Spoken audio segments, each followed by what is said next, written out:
ਹੁਣ ਤੁਸੀਂ Punjabi radio USA ਨੂੰ ਆਪਣੇ ਫੋਨ ਨੰਬਰਾਂ ਤੋਂ ਸੁਣ ਸਕਦੇ ਹੋ, ਜਿਸ ਦੇ ਵਿੱਚ USA ਦੇ ਲਈ 832 551 5029, 8325515029 ਜਾਂ 605 475 6868, 6054756868, UK ਦੇ ਲਈ 3300101100, 3300 101100, ਜਰਮਨੀ ਦੇ ਲਈ 51180904041511 80 90 40 41, ਫਰਾਂਸ ਦੇ ਲਈ 3318014255, 33 180 142 595, ਆਸਟ੍ਰੇਲੀਆ ਦੇ ਲਈ 1300 768 450, 1300 768 450। ਹੁਣ ਤੁਸੀਂ ਆਪਣੇ ਦੇਸ਼ਾਂ ਦੇ ਵਿੱਚੋਂ ਇਹਨਾਂ ਨੰਬਰਾਂ ਦੇ ਉੱਤੇ ਕਾਲ ਕਰਕੇ ਪੰਜਾਬੀ ਰੇਡੀਓ USA ਨੂੰ ਲਾਈਵ ਸੁਣ ਸਕਦੇ ਹੋ।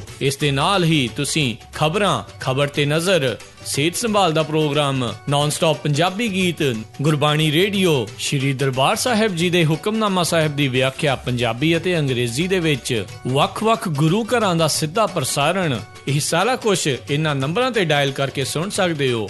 ਸੁਣਦੇ ਰਹੋ ਪੰਜਾਬੀ ਰੇਡੀਓ USA।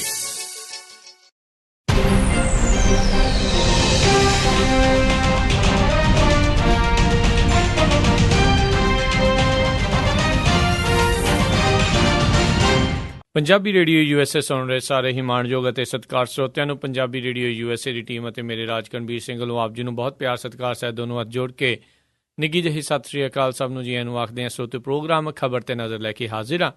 ਜਿਵੇਂ ਆਪ ਸਭ ਜਾਣਦੇ ਹੋ, ਅੱਜ ਦੇ ਦਿਨ ਸਾਡੇ ਨਾਲ ਪ੍ਰੋਗਰਾਮ ਖਬਰ ਤੇ ਨਜ਼ਰ ਆ, ਉਸ ਦੇ ਵਿੱਚ ਜੁੜਦੇ ਨੇ ਸੁਸ਼ੀਲ ਦਸਾਂਝ ਜੀ ਚੰਡੀਗੜ੍ਹ ਸਟੂਡੀਓਜ਼ ਤੋਂ, ਤੇ ਇਸ ਟਾਈਮ ਸਾਡੇ ਨਾਲ ਜੁੜ ਚੁੱਕੇ ਨੇ। ਸੁਸ਼ੀਲ ਜੀ, ਜੀ ਆਇਆਂ ਨੂੰ, ਸਤਿ ਸ਼੍ਰੀ ਅਕਾਲ ਹੈ ਜੀ। ਬਹੁਤ ਬਹੁਤ ਮਿਹਰਬਾਨੀ ਰਾਜਕਨਵੀਰ ਸਿੰਘ ਜੀ ਤੇ ਪੰਜਾਬੀ ਰੇਡੀਓ USA ਦੇ ਸਾਰੇ ਸਰੋਤਿਆਂ ਨੂੰ ਵੀ ਸੁਸ਼ੀਲ ਦਸਾਂਝ ਜੀ ਪਿਆਰ ਭਰੀ ਸਤਿ ਸ਼੍ਰੀ ਅਕਾਲ, ਆਦਾਬ ਤੇ ਨਮਸਕਾਰ। ਤੇ ਦੋਸਤੋ, ਅਸੀਂ ਖਬਰ ਤੇ ਨਜ਼ਰ ਪ੍ਰੋਗਰਾਮ 'ਚ ਤੁਹਾਡੇ ਰੂਬਰੂ ਆ। ਖਬਰ ਤੇ ਨਜ਼ਰ ਪ੍ਰੋਗਰਾਮ ਦੇ ਵਿੱਚ ਅਸੀਂ ਕੁਝ ਉਹਨਾਂ ਮੁੱਦਿਆਂ ਬਾਰੇ, ਉਹਨਾਂ ਖਬਰਾਂ ਬਾਰੇ ਥੋੜ੍ਹੀ ਡਿਟੇਲ 'ਚ ਚਰਚਾ ਕਰਦੇ ਹਾਂ, ਜਿਹਨਾਂ ਬਾਰੇ ਤੁਹਾਡੇ ਕੋਲ ਜਾਣਕਾਰੀ ਤੇ ਹੈ, ਪਰ ਬਹੁਤ ਸਾਰੀਆਂ ਚੀਜ਼ਾਂ ਜਿਹੜੀਆਂ ਉਹ ਬਿਲਕੁਲ ਹੇਠਾਂ ਵੀ ਤੈਰ ਰਹੀਆਂ ਹੁੰਦੀਆਂ। ਸੋ ਅਸੀਂ ਕੋਸ਼ਿਸ਼ ਕਰਦੇ ਹਾਂ ਕਿ ਥੱਲੋਂ ਜਿਹੜਾ ਸੱਚ ਹੋਰ ਲੁਕਿਆ ਪਿਆ ਉਹਨੂੰ ਵੀ ਕੱਢ ਕੇ ਤੁਹਾਡੇ ਨਾਲ ਸਾਂਝਾ ਕੀਤਾ ਜਾਏ। ਸੋ ਖਬਰ ਤੇ ਨਜ਼ਰ ਪ੍ਰੋਗਰਾਮ 'ਚ ਅੱਜ ਗੱਲਬਾਤ ਦਾ ਸਿਲਸਿਲਾ ਸ਼ੁਰੂ ਕਰਨਗੇ ਰਾਜਕਨਵੀਰ ਸਿੰਘ ਜੀ। ਜੀ, ਪ੍ਰੋਗਰਾਮ ਸ਼ੁਰੂ ਕਰਨ ਤੋਂ ਪਹਿਲਾਂ ਆਪਣੇ ਸਪਾਂਸਰਜ਼ ਉਹਨਾਂ ਦਾ ਧੰਨਵਾਦ ਕਰਨਾ ਚਾਹੁੰਦੇ ਹਾਂ। ਖਾਲਸਾ ਇੰਸ਼ੋਰੈਂਸ ਏਜੰਸੀ ਵਾਲੇ, ਜੋ ਕਿ ਓਬਾਮਾ ਕੇਅਰ ਦੀਆਂ ਐਪਲੀਕੇਸ਼ਨਾਂ ਭਰ ਰਹੇ, ਉਸ ਦੇ ਨਾਲ ਆਟੋ, ਹੋਮ, ਕਮਰਸ਼ੀਅਲ ਜਿਹੜੀਆਂ ਉਹ ਇੰਸ਼ੋਰੈਂਸ ਕਰਦੇ ਆ, ਉਸ ਦੇ ਬਾਰੇ ਜਾਣਕਾਰੀ ਪ੍ਰਾਪਤ ਕਰਨ ਲਈ ਉਹਨਾਂ ਨੂੰ ਕਾਲ ਕਰ ਸਕਦੇ ਹੋ। ਨੰਬਰ 408 272 2500 408 272 2500। ਇਸ ਦੇ ਨਾਲ ਕਰਮਪਾਲ ਸਿੰਘ ਜੀ, ਜਸਜੀਤ ਕੌਰ ਜੀ ਕਲੋਵਿਸ ਤੋਂ, ਕੁਲਵੰਤ ਸਿੰਘ ਜੀ, ਨਵਿੰਦਰ ਕੌਰ ਜੀ ਨਿਊਯਾਰਕ ਤੋਂ, ਮੰਜਲ ਭਰਾ ਦਲੀਪ ਸਿੰਘ ਅਤੇ ਅਵਤਾਰ ਸਿੰਘ, ਰਜਿੰਦਰ ਕੌਰ ਸੈਨ ਹੋਜ਼ੇ ਤੋਂ ਅਤੇ ਰਜਿੰਦਰ ਕੁਮਾਰ ਜੀ ਫਰੈਜ਼ਨੋ ਤੋਂ। ਅਸੀਂ ਇਹਨਾਂ ਸਾਰਿਆਂ ਦਾ ਬਹੁਤ ਬਹੁਤ ਧੰਨਵਾਦ ਕਰਦੇ ਹਾਂ। ਅਤੇ ਜੇ ਤੁਸੀਂ ਜਾਂ ਕੋਈ ਹੋਰ ਕਾਰੋਬਾਰ ਇਸ ਪ੍ਰੋਗਰਾਮ ਨੂੰ ਸਪਾਂਸਰ ਕਰਨਾ ਚਾਹੁੰਦੇ ਹੋ, ਉਸ ਦੇ ਲਈ ਸੰਪਰਕ ਕਰ ਸਕਦੇ ਹੋ। ਨੰਬਰ 408 272 5200 408 272 5200 ਦੇ ਉੱਤੇ। ਅਤੇ ਪ੍ਰੋਗਰਾਮ ਦੀ ਸ਼ੁਰੂਆਤ ਕਰਦੇ ਹਾਂ। ਸੁਸ਼ੀਲ ਜੀ, ਅੱਜ ਆਪਣਾ ਪਹਿਲਾ ਸਵਾਲ, ਜਿਹੜੀਆਂ ਇਸ ਟਾਈਮ ਸੜਕਾਂ ਆ ਪੰਜਾਬ ਦੀਆਂ, ਉਹ ਸਭ ਤੋਂ ਜ਼ਿਆਦਾ ਜਾਨਲੇਵਾ ਸਾਬਤ ਹੋ ਰਹੀਆਂ ਆ। ਰੋਜ਼ਾਨਾ ਤਕਰੀਬਨ 15 ਕੁ ਲੋਕਾਂ ਦੀ ਜਿਹੜੀ ਮੌਤ ਆ ਹੋ ਜਾਂਦੀ ਆ। ਕਿਤੇ ਟਰਾਲੀ 'ਚ ਕੁਛ ਵੱਜ ਗਿਆ, ਕਿਤੇ ਟਰੱਕ ਦੇ ਵਿੱਚ ਟੱਕਰ ਹੋ ਗਈ ਕਾਰ ਦੀ। ਇਹ ਬਹੁਤ ਹੀ ਜ਼ਿਆਦਾ ਜਿਹੜੇ ਸੜਕ ਦੁਰਘਟਨਾਵਾਂ ਜਿਹੜੀਆਂ ਹੋ ਰਹੀਆਂ ਆ, ਕੀ ਚੱਲ ਰਿਹਾ ਅਤੇ ਲੋਕਾਂ ਨੂੰ ਸਮਝ ਨਹੀਂ ਆਉਂਦੀ, ਸਰਕਾਰ ਸਖਤੀ ਨਹੀਂ ਕਰਦੀ, ਕਿੱਥੇ ਕਿਤੇ ਦੋਸ਼ ਆਪਾਂ ਦੇਖ ਸਕਦੇ ਹਾਂ। ਦੇਖੋ ਜੀ, ਜਿਹੜਾ ਮਸਲਾ ਤੁਸੀਂ ਉਠਾਇਆ ਆਪਣੇ ਆਪ 'ਚ ਬਹੁਤ ਹੀ ਇੰਪੋਰਟੈਂਟ ਮਸਲਾ ਹੈ। ਤੇ ਇਸ ਮਸਲੇ ਬਾਰੇ ਜੇ ਆਪਾਂ ਗੱਲ ਕਰੀਏ ਤਾਂ ਮੈਂ ਸਮਝਦਾ ਕਿ ਪੰਜਾਬ ਦੇ ਵਿੱਚ ਅਸਲ ਦੇ ਵਿੱਚ ਜਿਹੜਾ ਸੜਕਾਂ ਦੇ ਉੱਤੇ ਜੋ ਰੋਜ਼ ਹੋ ਰਿਹਾ ਹੈ, ਇਹਨੂੰ ਜੇ ਇੱਕ ਲਫ਼ਜ਼ ਦੇਣਾ ਹੋਵੇ ਤੇ ਇਹਨੂੰ ਤੁਸੀਂ ਸੜਕਾਂ ਦਾ ਦਹਿਸ਼ਤਵਾਦ ਕਹਿ ਸਕਦੇ ਹੋ, ਜਾਂ ਟ੍ਰੈਫਿਕ ਦਾ ਦਹਿਸ਼ਤਵਾਦ ਕਹਿ ਸਕਦੇ ਹੋ ਜੀ। ਪੰਜਾਬ ਦੇ ਵਿੱਚ ਜਿੱਦਾਂ ਤੁਸੀਂ ਜ਼ਿਕਰ ਕਰ ਦਿੱਤਾ, ਹਰ ਰੋਜ਼ ਔਸਤਨ 15 ਲੋਕ ਜਿਹੜੇ ਸੜਕ ਹਾਦਸਿਆਂ ਦੇ ਵਿੱਚ ਆਪਣੀ ਜਾਨ ਗਵਾਉਂਦੇ ਆ। ਅੱਜ ਹੀ ਤੁਸੀਂ ਖਬਰਾਂ ਦੇ ਵਿੱਚ ਸੁਣਿਆ ਕਿ ਕਿਵੇਂ ਮੋਗਾ ਬਰਨਾਲਾ ਰੋਡ ਉੱਤੇ ਇੱਕ ਕਾਰ ਤੇ ਟਰੱਕ ਦੀ ਟੱਕਰ ਹੋਈ, 2 ਪਰਿਵਾਰਾਂ ਦੇ 8 ਜੀ ਜਿਹੜੇ ਆ ਉਹਨਾਂ ਦੀ ਜਾਨ ਚਲ ਗਈ ਹੈ। ਏਦਾਂ ਹੀ ਸਾਰੇ ਪੰਜਾਬ ਦੇ ਵਿੱਚ ਰੋਜ਼ ਦੇ ਹਾਦਸੇ ਹੈ। ਪਿਛਲੇ ਸਾਲ ਅੱਜ ਦੇ ਹੀ ਦਿਨ, ਅੱਜ ਸੁਰਖੀ ਇਹ ਲੱਗੀ ਹੈ ਕਿ ਮੋਗਾ ਬਰਨਾਲਾ ਸੜਕ ਤੇ ਇੱਕ ਕਾਰ ਤੇ ਟਰੱਕ ਦੀ ਟੱਕਰ 'ਚ 2 ਪਰਿਵਾਰਾਂ ਦੇ 8 ਜੀ ਗਏ। ਪਿਛਲੇ ਸਾਲ ਅੱਜ ਦੇ ਹੀ ਦਿਨ ਅੰਮ੍ਰਿਤਸਰ ਤੋਂ ਖਬਰ ਸੀ ਕਿ ਕੇਂਦਰੀ ਪੰਜਾਬੀ ਲੇਖ ਸਭਾ ਰਜਿਸਟਰ ਦੇ ਜਨਰਲ ਸਕੱਤਰ, ਪੰਜਾਬੀ ਦੇ ਪ੍ਰਸਿੱਧ ਕਹਾਣੀਕਾਰ ਤਲਵਿੰਦਰ ਸਿੰਘ ਆਪਣੀ ਪਤਨੀ ਦੇ ਨਾਲ ਏਡੇ ਸੜਕ ਹਾਦਸੇ 'ਚ ਮਾਰੇ ਗਏ ਸੀ ਜੀ। ਇਹ ਨਹੀਂ ਕਿ ਸਧਾਰਨ ਲੋਕ ਜਿਹੜੇ ਆ ਉਹ ਤਾਂ ਮਰ ਰਹੇ ਰੋਜ਼, ਵੱਡੇ ਲੋਕ ਜਿਹੜੇ ਆਪਣੇ ਆਪ ਨੂੰ ਘਾਉਂਦੇ ਆ, ਜਿਹੜੇ ਰਾਜਨੇਤਾ ਵੀ ਰਹੇ, ਉਹਨਾਂ ਦੀਆਂ ਵੀ ਮੌਤਾਂ ਸੜਕ ਹਾਦਸੇ 'ਚ ਹੋਈਆਂ। ਕੈਪਟਨ ਕਮਲਜੀਤ ਸਿੰਘ ਇੱਥੇ ਖਰੜ ਦੇ ਨੇੜੇ ਸੜਕ ਹਾਦਸੇ ਦਾ ਸ਼ਿਕਾਰ ਹੋਏ। ਇੱਥੇ ਪੰਜਾਬੀ ਦੇ ਪ੍ਰਸਿੱਧ ਕਾਮੇਡੀ ਕਲਾਕਾਰ ਜਸਪਾਲ ਭੱਟੀ ਸੜਕ ਹਾਦਸੇ ਦਾ ਸ਼ਿਕਾਰ ਹੋਏ। ਕਿੰਨੀਆਂ ਪ੍ਰਤਿਭਾਵਾਂ, ਕਿੰਨਾ ਟੈਲੈਂਟ, ਕਿੰਨੇ ਲੋਕ ਜਿਹੜੇ ਹੈ ਸੜਕਾਂ ਖਾ ਰਹੀਆਂ, ਪਰ ਨਾ ਸਰਕਾਰ ਦੀ ਤਰਜੀਹ ਇਸ ਪਾਸੇ ਵੱਲ ਹੈ ਤੇ ਨਾ ਹੀ ਐਡਮਿਨਿਸਟ੍ਰੇਸ਼ਨ ਜਿਹੜਾ ਟ੍ਰੈਫਿਕ ਨੂੰ ਕੰਟਰੋਲ ਕਰਨ ਵਾਲਾ ਐਡਮਿਨਿਸਟ੍ਰੇਸ਼ਨ ਹੈ ਉਹਦੀ ਤਰਜੀਹ ਦੇ ਉੱਤੇ ਇਹ ਹਾਦਸੇ ਹੈ ਤੇ ਨਾ ਹੀ ਲੋਕਾਂ ਦੇ ਵਿੱਚ ਕਿਸੇ ਕਿਸਮ ਦੀ ਅਵੇਅਰਨੈਸ ਹੈ। ਇਹ ਪੱਧਰਾਂ ਤੇ ਕੰਮ ਹੋਣ ਵਾਲਾ ਹੈ। ਪੰਜਾਬ ਦੇ ਵਿੱਚ ਇੱਕ ਨਹੀਂ ਬਹੁਤ ਸਾਰੇ ਲੈਵਲ ਦੇ ਉੱਤੇ ਜਿਹੜਾ ਸੜਕਾਂ ਦਾ ਜਾਂ ਟ੍ਰੈਫਿਕ ਦਾ ਦਹਿਸ਼ਤਵਾਦ ਹੈ, ਇਹਨੂੰ ਖਤਮ ਕਰਨ ਵਾਸਤੇ ਉਚੇਚੇ ਯਤਨ ਕਰਨ ਦੀ ਲੋੜ ਹੈ ਜੀ। ਜਾਗਰੂਕਤਾ ਬੜੀ ਅਹਿਮ ਹੈ। ਅਸੀਂ ਦੇਖਿਆ ਕਿ ਲੋਕਾਂ ਦੇ ਵਿੱਚ ਜੇ ਅਨੁਸ਼ਾਸਨ ਜਾਂ ਡਿਸਪਲਿਨ ਪੈਦਾ ਕਰਨਾ ਹੈ ਤੇ ਉਹਦੇ ਵਿੱਚ ਪ੍ਰਸ਼ਾਸਨ ਦੀ ਸਭ ਤੋਂ ਵੱਡੀ ਜ਼ਿੰਮੇਵਾਰੀ ਹੁੰਦੀ ਹੈ।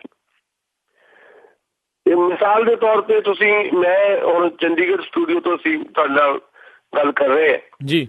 ਚੰਡੀਗੜ੍ਹ ਤੇ ਨਾਲ ਹੀ ਮੋਹਾਲੀ ਪੈਂਦਾ ਹੈ। ਚੰਡੀਗੜ੍ਹ ਇਸ ਵੇਲੇ ਕੇਂਦਰ ਸ਼ਾਸਿਤ ਪ੍ਰਦੇਸ਼ ਹੈ, ਮੋਹਾਲੀ ਜਿਹੜਾ ਪੰਜਾਬ ਦਾ ਹਿੱਸਾ ਹੈ। ਤੇ ਚੰਡੀਗੜ੍ਹ ਦੇ ਵਿੱਚ ਜਿਹੜੇ ਲੋਕ ਟ੍ਰੈਫਿਕ ਦੇ ਵਿੱਚ ਹੈਗੇ ਆ, ਜਿਹੜੇ ਸੜਕਾਂ ਤੇ ਤੁਰਦੇ ਹੈ, 2 ਵੀਲਰ ਲੈ ਕੇ ਜਾਂਦੇ ਹੈ ਜਾਂ 4 ਵੀਲਰ ਡਰਾਈਵ ਕਰਦੇ ਹੈ, ਉਹਨਾਂ ਦਾ ਐਟੀਟਿਊਡ ਹੋਰ ਹੈ। ਤੇ ਬਿਲਕੁਲ ਨਾਲ ਲੱਗਦੇ ਮੋਹਾਲੀ ਦੇ ਵਿੱਚ ਉਹਨਾਂ ਦਾ ਐਟੀਟਿਊਡ ਟ੍ਰੈਫਿਕ ਵਾਲੇ ਹੋਰ ਹੈ ਜੀ। ਮੋਹਾਲੀ ਦਾ ਬੰਦਾ ਜਦੋਂ ਆਪਣੇ ਘਰੋਂ ਨਿਕਲਦਾ ਮੋਟਰਸਾਈਕਲ ਤੇ ਜਾਂ ਬਾਈਕ ਤੇ ਜਾਂ ਸਕੂਟਰ ਤੇ, ਤਾਂ ਉਹਦੇ ਸਿਰ ਤੇ ਹੈਲਮਟ ਨਹੀਂ ਹੁੰਦਾ। ਉਹਦੇ ਹੈਲਮਟ ਜਿਹੜਾ ਹੱਥ ਵਿੱਚ ਲਮਕਾਇਆ ਹੁੰਦਾ। 1 ਕਿਲੋਮੀਟਰ ਆਪਣੇ ਘਰੋਂ ਜਾਂਦਾ ਹੈ, ਚੰਡੀਗੜ੍ਹ ਦੀ ਹੱਦ 'ਚ ਦਾਖਲ ਹੁੰਦਾ, ਉਹ ਹੈਲਮਟ ਉਹਦੇ ਸਿਰ ਤੇ ਆ ਜਾਂਦਾ। ਐਸੀ ਚੰਡੀਗੜ੍ਹ ਮੋਹਾਲੀ ਤੋਂ ਜਦੋਂ ਕੋਈ ਕਾਰ 'ਚ ਜਾਂਦਾ ਹੈ ਆਪਣੀ ਫੈਮਿਲੀ ਨੂੰ ਲੈ ਕੇ ਜਾਂ ਇਕੱਲਾ ਵੀ, ਤਾਂ ਉਹ ਸੀਟ ਬੈਲਟ ਉਹਨੇ ਲਾਈ ਹੁੰਦੀ ਹੈ। ਸੀਟ ਬੈਲਟ ਉਹਨੇ ਨਹੀਂ ਲਾਈ ਹੁੰਦੀ ਮੋਹਾਲੀ ਦੇ ਵਿੱਚ। ਚੰਡੀਗੜ੍ਹ ਟੈਰੀਟਰੀ ਵੇਲੇ ਨਾਲ ਦੀ ਨਾਲ ਉਹ ਸੀਟ ਬੈਲਟ ਲਾ ਲੈਂਦਾ। ਇਹ ਫਰਕ ਹੈ। ਜੇ ਪ੍ਰਸ਼ਾਸਨ ਚਾਹੇ ਤਾਂ ਲੋਕਾਂ ਦੇ ਵਿੱਚ ਅਵੇਅਰਨੈਸ ਪੈਦਾ ਕਰਕੇ ਤੇ ਜਾਂ ਡਰ ਵੀ ਭਾਵੇਂ ਹੋਵੇ, ਕਿਉਂਕਿ ਪੰਜਾਬ ਦੇ ਵਿੱਚ ਮੋਹਾਲੀ ਦੇ ਵਿੱਚ ਜਿਹਨੇ ਸੀਟ ਬੈਲਟ ਨਹੀਂ ਲਾਈ, ਜਿਹਨੇ ਹੈਲਮਟ ਨਹੀਂ ਲਿਆ, ਉਹਨੂੰ ਜੇ ਪੁਲਿਸ ਵਾਲਾ ਰੋਕੂਗਾ, ਟ੍ਰੈਫਿਕ ਪੁਲਿਸ ਵਾਲਾ ਜਾਂ ਦੂਜਾ ਪੁਲਿਸ ਵਾਲਾ ਵੀ, ਤਾਂ ਉਹ 50-100 ਰੁਪਏ ਦੇ ਕੇ ਚੁੱਪ ਕਰਕੇ ਲੰਘ ਜਾਏਗਾ। ਪਰ ਚੰਡੀਗੜ੍ਹ ਚ ਨਹੀਂ। ਚੰਡੀਗੜ੍ਹ ਦੇ ਵਿੱਚ ਤੁਹਾਡਾ ਚਲਾਨ ਕੱਟਿਆ ਜਾਏਗਾ। ਚਲਾਨ ਕਟਾਉਣ ਦੇ ਡਰੋਂ ਲੋਕ ਭਾਵੇਂ ਹੈਲਮਟ ਪਾ ਰਹੇ ਹੋਣ, ਸੀਟ ਬੈਲਟ ਬੰਨ ਰਹੇ ਹੋਣ, ਪਰ ਘੱਟੋ ਘੱਟ ਟ੍ਰੈਫਿਕ ਰੂਲਸ ਤਾਂ ਫਾਲੋ ਹੋ ਰਹੇ ਨਾ। ਇਹ ਸਾਰੇ ਦੇਸ਼ ਦੀ ਪ੍ਰੋਬਲਮ ਬਣੀ ਹੋਈ ਹੈ, ਕੁਝ ਸ਼ਹਿਰਾਂ ਨੂੰ ਛੱਡ ਕੇ। ਸੋ ਪੰਜਾਬ ਦੇ ਵਿੱਚ ਰਾਤ ਨੂੰ ਖਾਸ ਤੌਰ ਦੇ ਉੱਤੇ ਹਾਈ ਸਪੀਡ ਗੱਡੀਆਂ ਚੱਲਦੀਆਂ, ਜਿਹੜੀਆਂ ਲਾਈਟਾਂ ਉਹਨਾਂ ਦੀ ਬੜੀ ਤੇਜ਼ ਰੌਸ਼ਨੀ ਹੁੰਦੀ ਹੈ ਜੀ। ਫਿਰ ਡਰਿੰਕ ਕਰਕੇ ਲੋਕ ਗੱਡੀਆਂ ਚਲਾਉਂਦੇ ਆ ਤੇ ਕਿਸੇ ਕਿਸਮ ਦਾ ਚੈੱਕ ਕੋਈ ਨਹੀਂ ਹੈ। ਨਕਾਰਾ ਹੋ ਗਈਆਂ ਗੱਡੀਆਂ ਚੱਲਦੀਆਂ, ਬਿਨਾਂ ਡਰਾਈਵਿੰਗ ਲਾਇਸੈਂਸ ਦੇ ਲੋਕ ਗੱਡੀਆਂ ਚਲਾ ਰਹੇ ਆ। ਡਰਾਈਵਿੰਗ ਲਾਇਸੈਂਸ ਬਣਾਉਣ ਦਾ ਜਿਹੜਾ ਪੂਰੀ ਪ੍ਰਕਿਰਿਆ ਹੈ ਉਹ ਟੋਟਲੀ ਕਰਪਟ ਹੈ। ਜਦੋਂ ਮਰਜ਼ੀ ਘਰ ਬੈਠ ਕੇ ਤੁਸੀਂ ਇੱਥੇ ਆਪਣਾ ਡਰਾਈਵਿੰਗ ਲਾਇਸੈਂਸ ਬਣਾ ਸਕਦੇ ਹੋ, ਤੁਹਾਡੇ ਘਰੇ ਆ ਜਾਂਦਾ ਡਰਾਈਵਿੰਗ ਲਾਇਸੈਂਸ। ਕਿਤੇ ਵੀ ਟੈਸਟ ਦੇਣ ਜਾਣਾ ਪੈਂਦਾ, ਨਾ ਪ੍ਰੈਕਟੀਕਲੀ ਨਾ ਥਿਓਰੀਟਿਕਲੀ, ਕੋਈ ਟੈਸਟ ਨਹੀਂ। ਤੁਹਾਡਾ ਲਾਇਸੈਂਸ ਤੁਹਾਡੇ ਕੋਲ। ਨਾਬਾਲਗ ਬੱਚੇ ਜਿਹੜੇ ਹੈ ਉਹ ਇੱਥੇ ਬਾਈਕ ਵਗੈਰਾ ਤੇ ਬਾਕੀ ਜਿਹੜੇ ਵਹੀਕਲ ਆ ਉਹ ਡਰਾਈਵ ਕਰਦੇ ਤੁਸੀਂ ਆਮ ਦੇਖ ਸਕਦੇ ਹੋ ਜੀ। ਸੋ ਅਲਟੀਮੇਟਲੀ ਲੋਕਾਂ 'ਚ ਅਵੇਅਰਨੈਸ ਨਹੀਂ ਹੈ। ਲੋਕਾਂ 'ਚ ਅਵੇਅਰਨੈਸ ਕਿਉਂ ਨਹੀਂ ਪੈਦਾ ਕਰਨੀ ਹੈ? ਐਡਮਿਨਿਸਟ੍ਰੇਸ਼ਨ ਨੇ ਕਰਨੀ ਹੈ। ਐਡਮਿਨਿਸਟ੍ਰੇਸ਼ਨ ਨੂੰ ਕਿਹਨੇ ਡਾਇਰੈਕਟ ਕਰਨਾ ਹੈ? ਉਹ ਹੁਕੂਮਤ ਨੇ ਕਰਨਾ ਹੈ।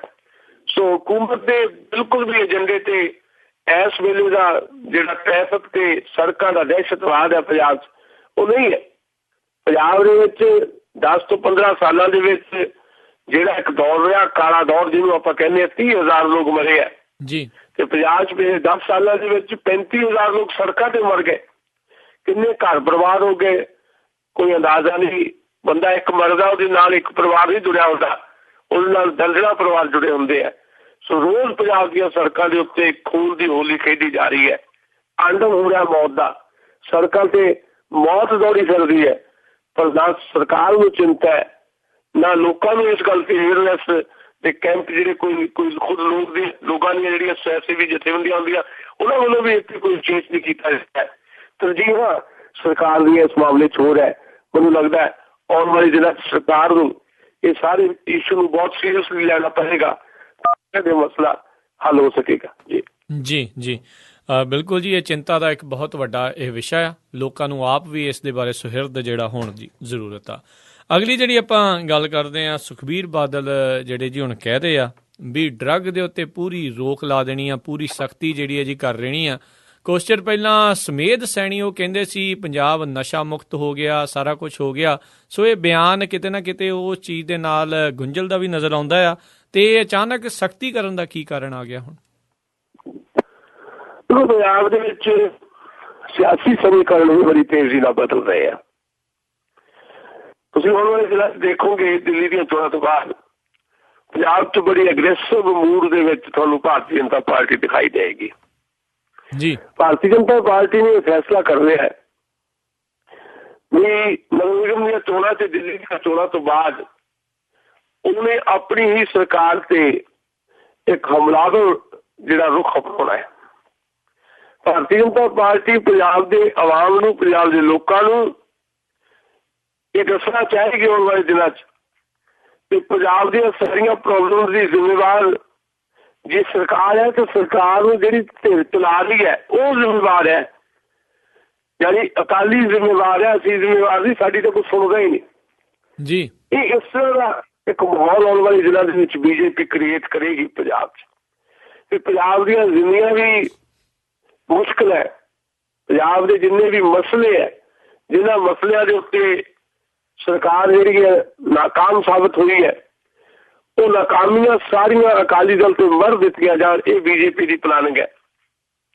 ਸੋ ਬੀਜੇਪੀ ਇਸ ਪਲਾਨਿੰਗ 'ਚ ਜਦੋਂ ਚੱਲ ਰਹੀ ਹੈ ਤਾਂ ਫਿਰ ਸ਼੍ਰੋਮਣੀ ਅਕਾਲੀ ਦਲ ਨੂੰ ਫਿਕਰ ਹੈ ਵੀ ਕਿਤੇ ਦਿੱਲੀ ਦੀਆਂ ਚੋਣਾਂ ਤੋਂ ਬਾਅਦ ਜਦੋਂ ਬੀਜੇਪੀ ਵੱਖ ਹੋਏਗੀ, ਉਹ ਨਸ਼ਿਆਂ ਦਾ ਮੁੱਦਾ ਛੇੜ ਕੇ ਇਹ ਨਾ ਕਹੇ ਕਿ ਨਸ਼ਿਆਂ ਲਈ ਜਾਂ ਡਰੱਗ ਦੇ ਕਾਰੋਬਾਰ ਲਈ ਜਾਂ ਰੈਕਟਸ ਜਿਹੜੇ ਚੱਲ ਰਹੇ ਡਰੱਗ ਦੇ, ਇਹਦੇ 'ਚ ਇਨਵੋਲਵਮੈਂਟ ਸਿੱਧੇ ਤੌਰ ਤੇ ਅਕਾਲੀ ਲੀਡਰਸ਼ਿਪ ਦੀ ਵੀ ਰਹੀ ਹੈ ਜੀ। ਕਿਉਂਕਿ ਬੀਜੇਪੀ ਨੇ ਪਿਛਲੇ ਦਿਨਾਂ 'ਚ ਸ਼੍ਰੋਮਣੀ ਅਕਾਲੀ ਦਲ ਵੱਲੋਂ ਮੁੱਖ ਪਾਰਲੀਮੈਂਟਰੀ ਸੈਕਟਰੀ ਅਵਿਨਾਸ਼ ਚੰਦਰ ਤੋਂ ਅਸਤੀਫਾ ਮੰਗਿਆ, ਸਰਕਾਰ ਤੇ ਦਬਾਅ ਪਾਇਆ ਕਿ ਅਵਿਨਾਸ਼ ਚੰਦਰ ਦਾ ਨਾਮ ਬੋਲਡ ਹੈ। ਗੁਰਾਂ ਵਾਲੇ ਜਿਹੜੇ ਵਪਾਰੀ ਚੁਨੀ ਲਾਲ ਗਾਬਾ ਤੋਂ ਜਿਹੜੀ ਡੈਰੀ ਮਿਲੀ ਹੈ, ਜਿਹਦੇ 'ਚ ਕੁਝ ਲੋਕਾਂ ਦੇ ਨਾਂ ਆ ਕਿ ਇਹਨਾਂ ਲੋਕਾਂ ਨੂੰ ਪੈਸੇ ਦਿੱਤੇ ਗਏ, ਉਹਦੇ 'ਚ ਅਵਿਨਾਸ਼ ਚੰਦਰ ਦਾ ਨਾਂ ਵੀ ਬੋਲਦਾ ਹੈ। ਤੇ ਬੀਜੇਪੀ ਨੇ ਪ੍ਰੈਸ਼ਰ ਬਣਾਇਆ ਹੋਇਆ ਅਕਾਲੀਆਂ ਤੇ ਵੀ ਉਹ ਪਾਰਲੀਮੈਂਟਰੀ ਸ਼ਕਤੀ ਕਿਉਂ ਉਹਨੂੰ ਰਿਜ਼ਾਈਨ ਲਿਆ ਜਾਵੇ ਉਹਦੇ ਤੋਂ। ਇਸ ਵੱਲੋਂ ਜਿਹੜੇ ਸ਼੍ਰੋਮਣੀ ਅਕਾਲੀ ਦਲ ਵਾਲੇ ਕਿਤੇ ਨਾ ਕਿਤੇ ਅੰਦਰੋਂ ਦੇ ਘਬਰਾਏ ਹੋਏ ਆ।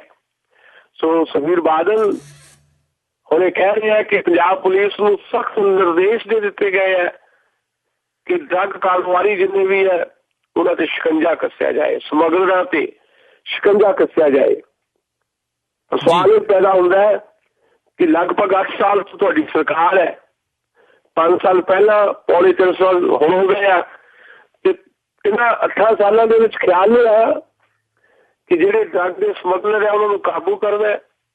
ਅੱਜ ਅਚਾਨਕ ਯਾਦ ਕਿਵੇਂ ਆ ਗਈ?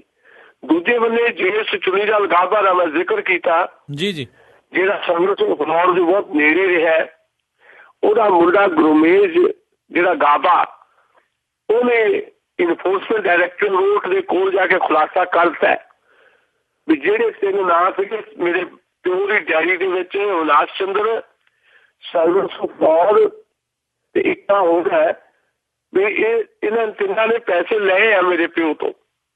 ਹੁਣ ਇੱਕ ਪਾਸੇ ਗੱਲ ਸਾਬਤ ਹੋ ਰਹੀ ਹੈ, ਇਨਫੋਰਸਮੈਂਟ ਡਾਇਰੈਕਟੋਰੇਟ ਦੇ ਕੋਲ ਚੁਨੀਲਾਲ ਗਾਬਾ ਦਾ ਮੁੰਡਾ ਮੰਨ ਰਿਹਾ ਜੀ ਜੀ ਕਿ ਅਸੀਂ ਇਹਨਾਂ ਸਿਆਸੀ ਲੀਡਰਾਂ ਨੂੰ ਪੈਸੇ ਦਿੱਤੇ ਹੈ। ਦੂਜੇ ਪਾਸੇ ਸੁਖਬੀਰ ਸਿੰਘ ਬਾਦਲ ਕਹਿ ਰਹੇ ਆ ਕਿ ਮੈਂ ਪੁਲਿਸ ਵਾਲਿਆਂ ਨੂੰ ਕਹਿ ਦਿੱਤਾ ਵੀ ਹੁਣ ਸਖਤੀ ਕਰੋ।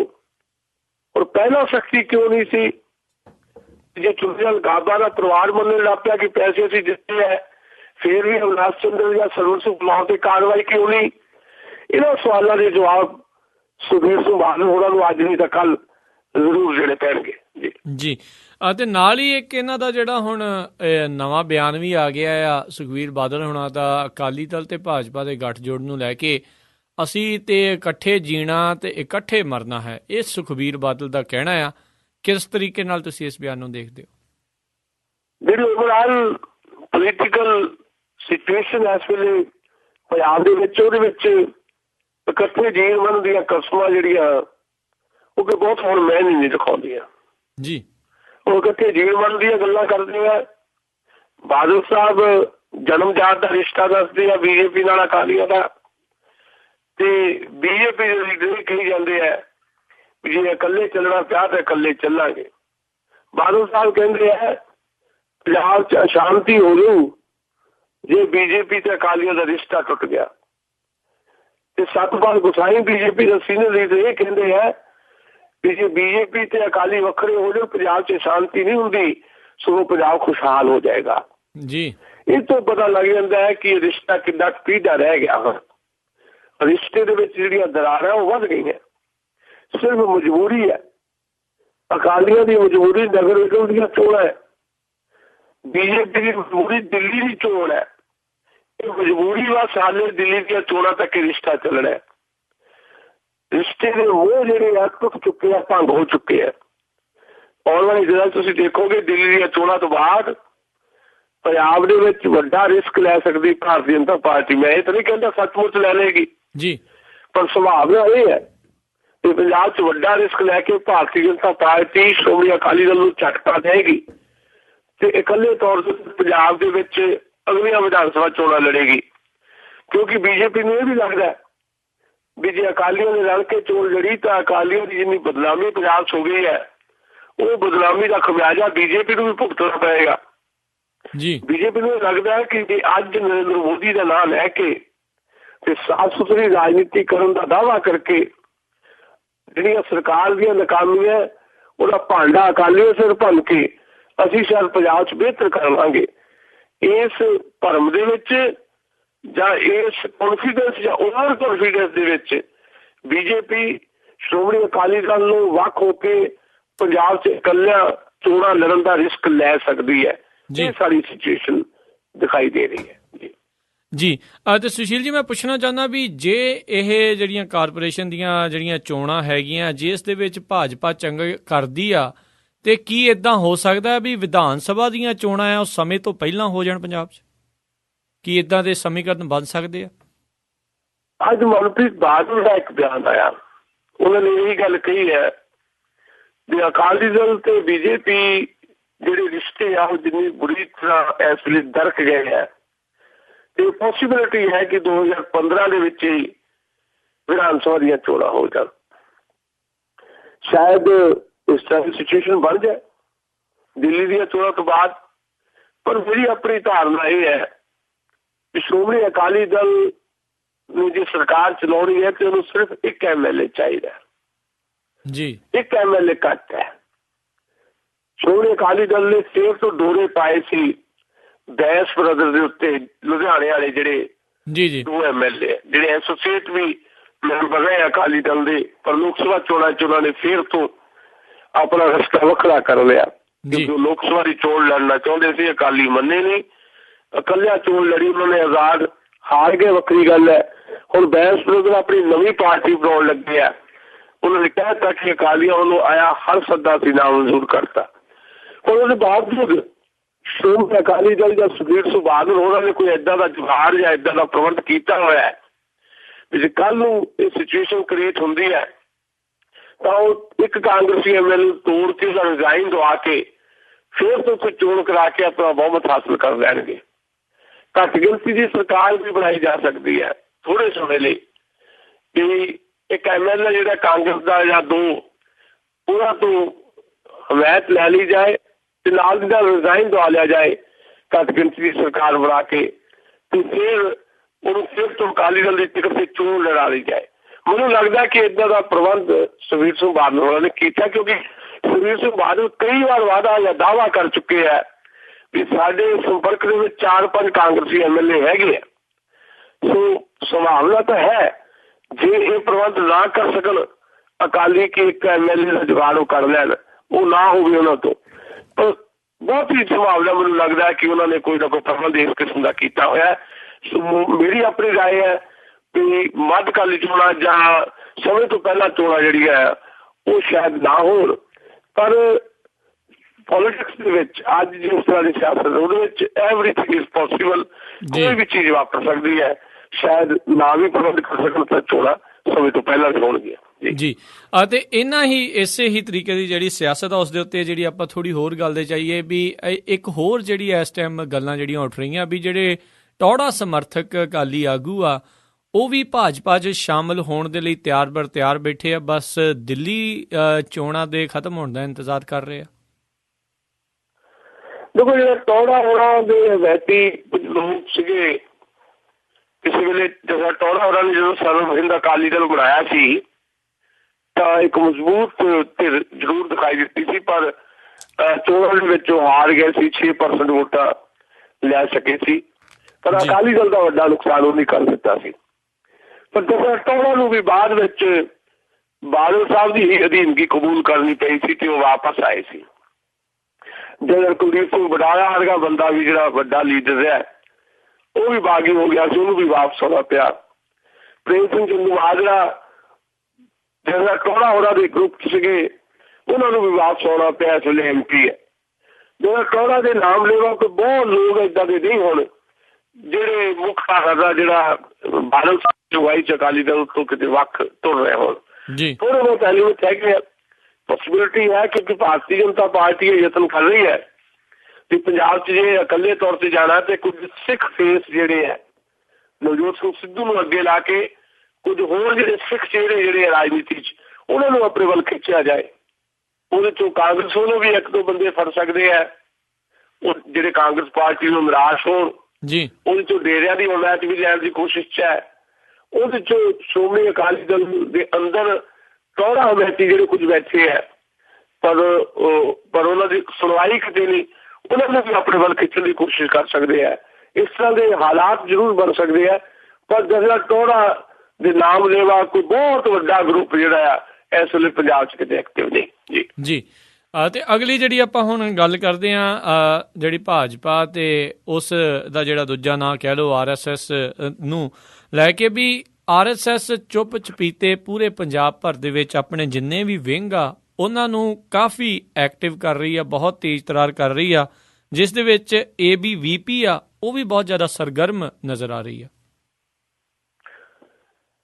ਬਹੁਤ ਸਾਰੇ ਵਿੰਗਸ ਹੈਗੇ RSS ਦੇ ਜਿਹਦੇ 'ਚ RSS ਕੋਸ਼ਿਸ਼ ਕਰ ਰਹੀ ਹੈ, ਜਿਹਨੂੰ ਆਪਾਂ ਸੰਘ ਵੀ ਕਹਿ ਦਿੰਦੇ ਆ ਜੀ, ਵੀ ਪੰਜਾਬ ਦੇ ਵਿੱਚ ਵੱਧ ਤੋਂ ਵੱਧ ਆਪਣੀਆਂ ਬ੍ਰਾਂਚਿਸ ਜਿਹੜੀਆਂ ਸ਼ਾਖਾਵਾਂ ਵਧਾਈਆਂ ਜਾਣ।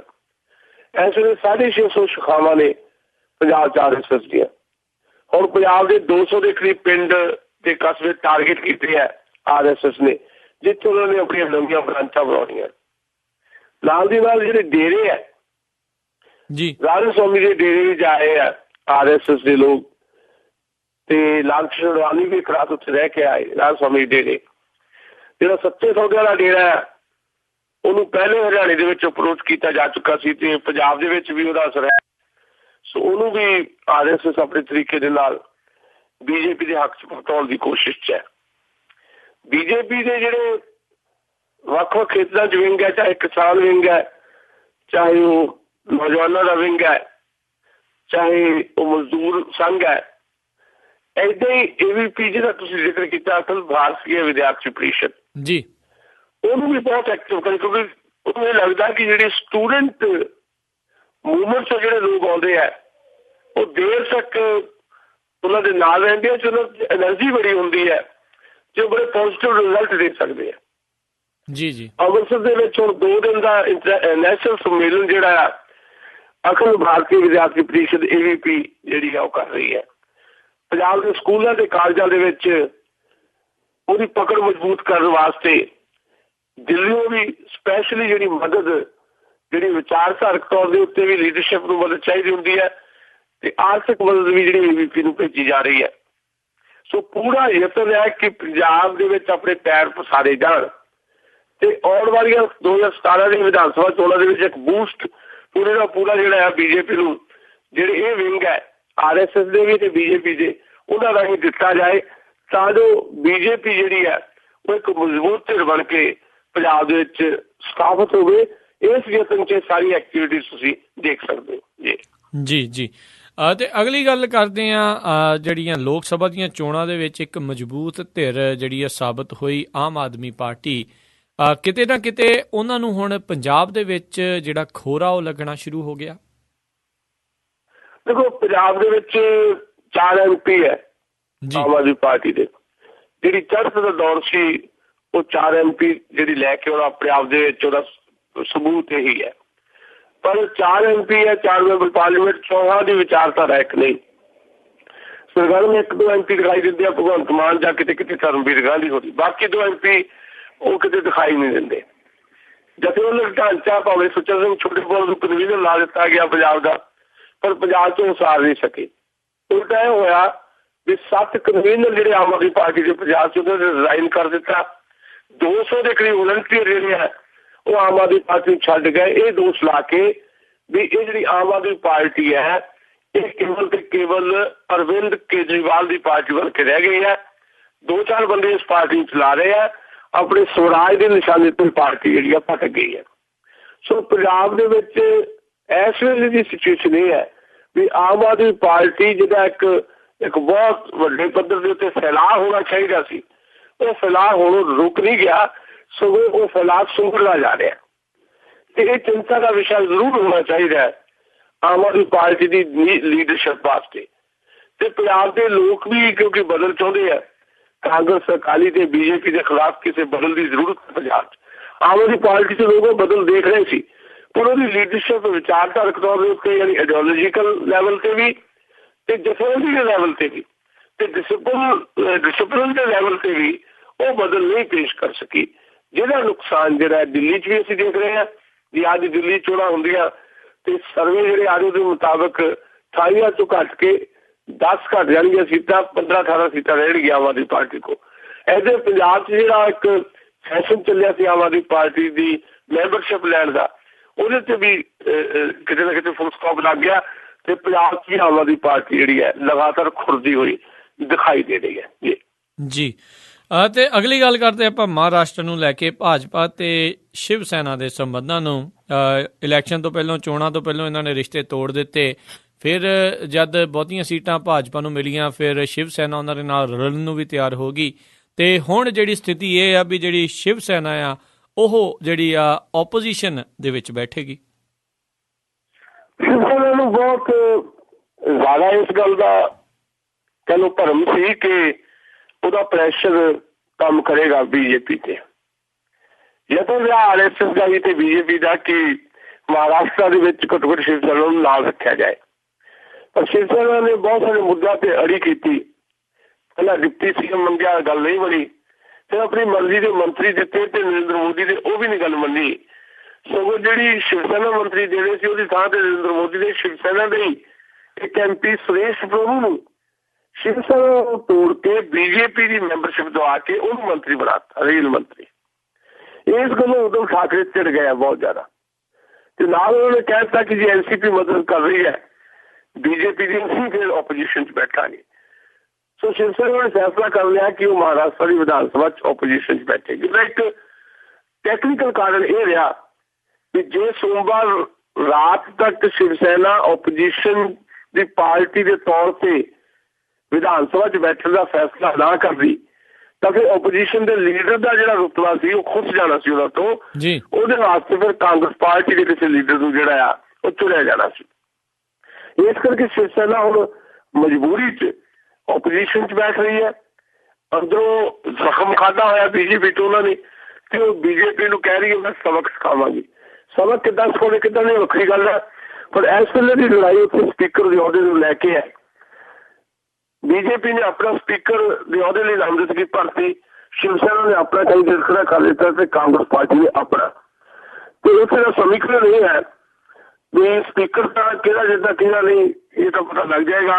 ਬਹੁਤੀ ਸੰਭਾਵਨਾ ਬੀਜੇਪੀ ਦਾ ਸਪੀਕਰ ਬਣਦੀ ਹੈ, ਪਰ ਐਨਸੀਪੀ ਜਿਹੜੀ ਹੈ ਉਹ ਸਦਨ ਤੋਂ ਗੈਰ ਹਾਜ਼ਰ ਰਹਿ ਕੇ ਬੀਜੇਪੀ ਦੀ ਸਰਕਾਰ ਬਣਾਉਣ 'ਚ ਮਦਦ ਕਰੇਗੀ। ਉਹਨਾਂ ਨੇ ਓਪਨਲੀ ਕਹਿ ਦਿੱਤਾ ਵੀ ਅਸੀਂ ਬੀਜੇਪੀ ਦੀ ਸਰਕਾਰ ਬਣਾਉਣ ਲਈ ਮਦਦ ਕਰਾਂਗੇ।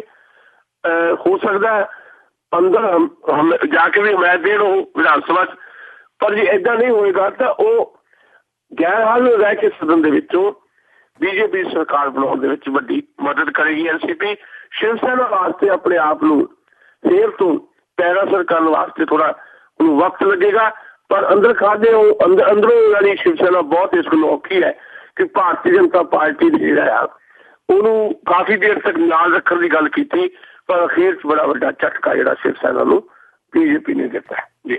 ਜੀ ਤੇ ਅਗਲੀ ਜਿਹੜੀ ਆਪਾਂ ਗੱਲ ਕਰਦੇ ਹਾਂ ਜਿਹੜੇ ਕੱਚੇ ਤੇਲ ਦੀ ਜਿਹੜੀ ਸਿਆਸਤ ਆ ਸੰਸਾਰ ਭਰ ਦੇ ਵਿੱਚ, ਉਸ ਦੇ ਬਾਰੇ ਲਗਾਤਾਰ ਜਿਹੜੇ ਕੱਚੇ ਤੇਲਾਂ ਦੇ ਜਿਹੜੇ ਰੇਟ ਆ ਭਾਅ ਆ ਬਹੁਤ ਜ਼ਿਆਦਾ ਘਟੇ ਨੇ, ਪਰ ਜੇ ਉਸੇ ਹਿਸਾਬ ਨਾਲ ਦੇਖਿਆ ਜਾਵੇ ਭਾਰਤ ਦੇ ਵਿੱਚ ਉਸ ਹਿਸਾਬ ਦੇ ਨਾਲ ਜਿਹੜੇ ਭਾਅ ਆ ਉਹ ਹੇਠਾਂ ਨਹੀਂ ਆਏ, ਉਹ ਉਹਨੇ ਨਹੀਂ ਡਿੱਗੇ। ਕਿਸ ਤਰੀਕੇ ਦੀ ਜਿਹੜੀ ਸਿਆਸਤ ਆ ਉਹ ਚੱਲ ਰਹੀ ਆ? ਕੀ ਉਹਨਾਂ ਨੇ ਤੇਲ ਜਿਹੜਾ ਕੱਢਣਾ ਆ ਉਹ ਘਟਾਤਾ ਆ ਜਾਂ ਜਿਹੜੀ ਡਿਮਾਂਡ ਆ ਉਹੀ ਘਟ ਗਈ ਆ? ਠੀਕ ਹੈ ਕਿ ਦੁਨੀਆ ਭਰ ਦੇ ਵਿੱਚ ਕਿਤੇ ਨਾ ਕਿਤੇ ਆਰਥਿਕ ਮੰਦੀ ਹੈ, ਪਰ ਇਹ ਥੋੜ੍ਹਾ ਹੈ ਕਿ ਅਮਰੀਕਾ 'ਚ ਜਾਂ ਕੈਨੇਡਾ ਦੇ ਵਿੱਚ ਲੋਕ ਕਾਰਾਂ ਚਲਾਉਣੇ ਹਟ ਗਏ। ਮਾੜਾ ਮੋਟਾ ਫਰਕ ਪਿਆ ਹੋਏਗਾ ਡਿਮਾਂਡ ਦੇ ਵਿੱਚ, ਪਰ ਇੰਨਾ ਜ਼ਿਆਦਾ ਡਿਮਾਂਡ 'ਚ ਕੋਈ ਫਰਕ ਨਹੀਂ। ਸੋ ਡਿਮਾਂਡ ਲਗਭਗ ਓਨੀ ਹੈ ਜੀ, ਸਪਲਾਈ ਵੀ ਓਨੀ ਹੈ। ਫਿਰ ਸਵਾਲ ਇਹ ਪੈਦਾ ਹੋ ਗਿਆ ਕਿ ਪ੍ਰੋਡਕਸ਼ਨ ਘੱਟ ਗਈ ਹੈ, ਤੇਲ ਦੇ ਖੂਹ ਜਿਹੜੇ ਦੁਨੀਆ ਭਰ ਦੇ ਵਿੱਚ ਖਾਸ ਤੌਰ ਤੇ ਅਰਬ ਕੰਟਰੀਆਂ ਦੇ ਜਿਹੜੇ ਲੋਕ ਹੈ ਜਾਂ ਮੁਲਕ ਹੈ, ਕਿ ਉਹਨਾਂ ਨੇ ਆਪਣੀ ਪ੍ਰੋਡਕਸ਼ਨ ਘਟਾ ਦਿੱਤੀ ਹੈ। ਤੇ ਪ੍ਰੋਡਕਸ਼ਨ ਬਾਰੇ ਵੀ ਬਿਲਕੁਲ ਸਾਫ਼ ਹੈ ਕਿ ਉਹਨੇ ਪ੍ਰੋਡਕਸ਼ਨ ਨਹੀਂ ਘਟਾਈ। ਅਸਲ ਦੇ ਵਿੱਚ ਇਹ ਓਵਰਆਲ ਤੇਲ ਦੀ ਪੋਲਿਟਿਕਸ ਜਿਹੜੀ ਹੈ ਉਹਦੇ 'ਚ ਜਿਹੜਾ ਸਭ ਤੋਂ ਮਹੱਤਵਪੂਰਨ ਗੱਲ ਇਹ ਹੈ ਜਿਹੜੀ ਇਸਲਾਮਿਕ ਸਟੇਟ ਹੈ, ਇਸਲਾਮਿਕ ਸਟੇਟ ਦੇ ਜਿਹੜੇ ਟੈਰਰਿਸਟ ਹੈ ਉਹਨਾਂ ਨੇ ਇਰਾਕ ਦੇ ਬਹੁਤ ਸਾਰੇ ਤੇਲ ਖੂਹਾਂ ਦੇ ਉੱਤੇ ਕਬਜ਼ਾ ਕਰ ਲਿਆ, ਤੇ ਫਿਰ ਉਹ ਜਿਹੜਾ ਤੇਲ ਹੈ ਉਹ ਤੁਰਕੀ ਰਾਹੀਂ, ਉਹ ਜਿਹੜੀ ਇੱਕ ਬਲੈਕ ਮਾਰਕੀਟ ਹੈ ਤੇਲ ਦੀ, ਉਹਦੇ ਰਾਹੀਂ ਤੁਰਕੀ ਰਾਹੀਂ ਉਹ ਤੇਲ ਜਿਹੜਾ ਬਾਕੀ ਮੁਲਕਾਂ ਨੂੰ ਸਪਲਾਈ ਕਰ ਰਿਹਾ। ਈਵਨ ਜਿਹੜੇ ਮੁਲਕ ਇਸਲਾਮਿਕ ਸਟੇਟ ਨਾਲ ਵੀ ਲੜ ਰਹੇ ਹੈ ਉਹ ਮੁਲਕ ਵੀ ਜਿਹੜਾ ਇਸਲਾਮਿਕ ਸਟੇਟ ਅੱਧੇ ਭਾਅ ਤੇ ਤੇਲ ਵੇਚ ਰਿਹਾ, ਯਾਨੀ ਤੇਲ ਦੇ ਖੂਹਾਂ ਤੇ ਕਬਜ਼ਾ ਉਹਦਾ, ਤੁਰਕੀ ਰਾਹੀਂ ਅੱਧੇ ਰੇਟ 'ਤੇ ਉਹ ਤੇਲ ਵੇਚ ਰਿਹਾ ਗਾ ਸਾਰੀ ਦੁਨੀਆ ਨੂੰ। ਤੇ ਜਿਹੜੇ ਲੋਕ ਇਸਲਾਮਿਕ ਸਟੇਟ ਦੇ ਖਿਲਾਫ ਲੜ ਰਹੇ ਜਿਹੜੇ ਮੁਲਕ, ਉਹ ਮੁਲਕ ਵੀ ਇਹ ਤੇਲ ਸਸਤੇ ਭਾਅ ਤੇ ਲੈ ਰਹੇ ਆ, ਕਿਉਂਕਿ ਜੇ ਉਹ ਤੇਲ ਨਹੀਂ, ਦੁਸ਼ਮਣ ਨੂੰ ਵੀ ਜੇ ਸਸਤੀ ਕੀਮਤ ਤੇ ਕੋਈ ਚੀਜ਼ ਮਿਲੇ ਉਹ ਲੈਂਦਾ। ਸੋ ਜਿਹੜੇ ਬਾਕੀ ਮੁਲਕ ਹੈ, ਵੈਨਜ਼ੂਏਲਾ ਹੋ ਗਿਆ ਜਾਂ ਹੋਰ, ਉਹਨਾਂ ਦੀ ਹਾਲਤ ਇਹਦੇ ਕਰਕੇ ਮਾੜੀ ਹੋ ਗਈ ਹੈ। ਪਰ ਉਹ ਤੇਲ ਦੀ ਜਿਹੜੀ ਉਹਨਾਂ ਦੀ ਪ੍ਰੋਡਕਸ਼ਨ ਤੇਲ ਦੀ ਹੈ ਤੇਲ ਖੂਹਾਂ ਤੋਂ, ਉਹ ਵੀ ਨਹੀਂ ਬੰਦ ਕਰ ਸਕਦੇ, ਨਹੀਂ ਤਾਂ ਫਿਰ ਉਹਨਾਂ ਦੀ ਹਾਲਤ ਹੋਰ ਮਾੜੀ ਹੋ ਜਾਣੀ ਹੈ। ਓਵਰਆਲ ਇਹ ਤੇਲ ਦੀ ਸਿਆਸਤ ਦੇ ਪਿੱਛੇ ਇਸਲਾਮਿਕ ਸਟੇਟ ਹੈ ਜੀ। ਤੇ ਉਹਦੇ ਕਰਕੇ ਕੀ ਹੋਇਆ, 136 ਸੈਂਤੀ ਪਰ ਬੈਰਲ ਜਿਹੜਾ $136 ਪਰ ਬੈਰਲ ਜਿਹੜਾ ਰੇਟ ਸੀ ਇੰਟਰਨੈਸ਼ਨਲ ਮਾਰਕੀਟ 'ਚ, ਉਹ ਰੇਟ ਘੱਟ ਕੇ ਅੱਜ $80-82 ਤੇ ਆ ਗਿਆ ਜੀ। ਔਰ ਉਹਦੇ ਮੁਤਾਬਕ ਹੀ ਬਾਕੀ ਮੁਲਕਾਂ 'ਚ ਜਿਹੜੀਆਂ ਤੇਲ ਦੀਆਂ ਕੀਮਤਾਂ ਘਟਣੀਆਂ ਚਾਹੀਦੀਆਂ ਸੀ। ਹੋਇਆ ਇਹ ਕਿ ਭਾਰਤ ਦੇ ਵਿੱਚ ਪਿਛਲੇ ਕੁਝ ਸਮੇਂ 'ਚ 4 ਵਾਰੀ ਜਿਹੜੇ ਤੇਲ ਦੀਆਂ ਕੀਮਤਾਂ ਘਟਾਈਆਂ ਗਈਆਂ। 10 ਰੁਪਏ ਤੇਲ ਦੀ ਕੀਮਤ ਘਟੀ ਹੈ ਪੈਟਰੋਲ ਤੇ ਡੀਜ਼ਲ ਦੀ। ਤੇ ਜੇ ਤੁਸੀਂ ਉਦੋਂ ਦਾ ਸਮਾਂ ਲਓ ਜਦੋਂ $82-83 ਪਰ ਬੈਰਲ ਜਿਹੜਾ ਰੇਟ ਸੀ ਇੰਟਰਨੈਸ਼ਨਲ ਮਾਰਕੀਟ 'ਚ, ਉਦੋਂ ਭਾਰਤ ਦੇ ਵਿੱਚ $35 ਲੀਟਰ ਸੀ ਡੀਜ਼ਲ, $34 ਲੀਟਰ। ਅੱਜ 60 ਰੁਪਏ ਜਾਂ 50 ਜਾਂ 55 ਰੁਪਏ ਹੈ। ਉਹ ਕਿਉਂ ਹੈ? ਉਹ ਇਸ ਕਰਕੇ ਹੈ ਕਿ ਜਿਹੜੀਆਂ ਸਾਡੀਆਂ ਇੱਥੇ ਤੇਲ ਕੰਪਨੀਆਂ ਹੈਗੀਆਂ ਉਹ ਤੇਲ ਦੀ ਕੀਮਤ ਘਟਾ ਤਾਂ ਰਹੀਆਂ 2 ਰੁਪਏ 1 ਰੁਪਏ ਕਰਕੇ, ਪਰ ਲੋਕਾਂ ਨੂੰ ਸੱਚ ਨਹੀਂ ਦੱਸ ਰਹੀਆਂ। ਤੇ ਦੂਜੀ ਗੱਲ ਜਿਹੜੇ ਸਾਡੇ ਆਵਾਜਾਈ ਦੇ ਸਾਧਨ ਹੈ ਉਹਨਾਂ ਨੇ ਜਿਹੜੀਆਂ ਕੀਮਤਾਂ ਵਧਾਈਆਂ ਸੀ ਟਰਾਂਸਪੋਰਟੇਸ਼ਨ ਦੀਆਂ ਜਿਹੜੀ ਕੀਮਤਾਂ, ਉਹ ਉੱਥੇ ਦੀ ਉੱਥੇ ਕਰੀਆਂ। ਇਸ ਕਰਕੇ ਮਹਿੰਗਾਈ ਜਿਹੜੀ ਉੱਥੇ ਦੀ ਉੱਥੇ ਖੜੀ ਹੈ।